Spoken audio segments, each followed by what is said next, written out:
So it appears that this is all too stressful for the former royal known as Meghan Markle, the Duchess of Sussex. What on earth can we be talking about? As ever, let me explain.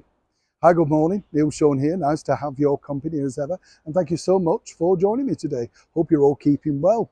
It's an interesting thing, isn't it, as I often say, really, with these particular stories, because when you look at it, I think the media in particular in the day that we're now living in, you can't really trust anything, can you?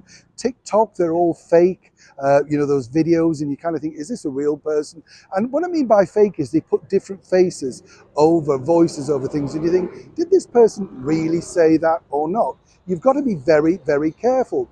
Old-fashioned PR is still the way to go, as many people have worked out, including the former royal known as Meghan Markle. You remember, of course, a couple of weeks ago, Meghan Markle wasn't too shy to be pictured for all the world to see with these stress relief patches. That's right, you can see them. Yes, you see where they're placed. Making sure, of course, the sleeve was rolled back and the world knew that she was missing her husband, Prince Harry.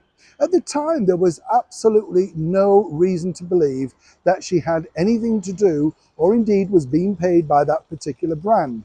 But as I've told you before, there's lots of ways of being paid by brands that don't necessarily mean a direct contract between that and the star. And I use that term loosely. And at this point, I have to say, I'm not suggesting that Meghan Markle was indeed directly paid by those particular people. But as we told you before, sales haven't necessarily gone up. Traction to their website has done incredibly well, but that doesn't necessarily result in sales. Lots of people wrote about it, so masses of free PR there.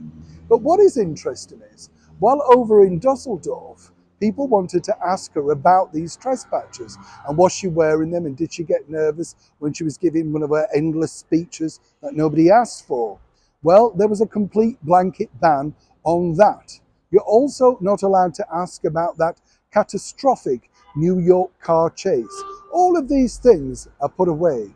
This, of course, is from a couple who wanted only to be interviewed by new and rising journalists. Remember that? When they banned all of those newspapers from asking for any interviews because they didn't see fit, they weren't their particular remit.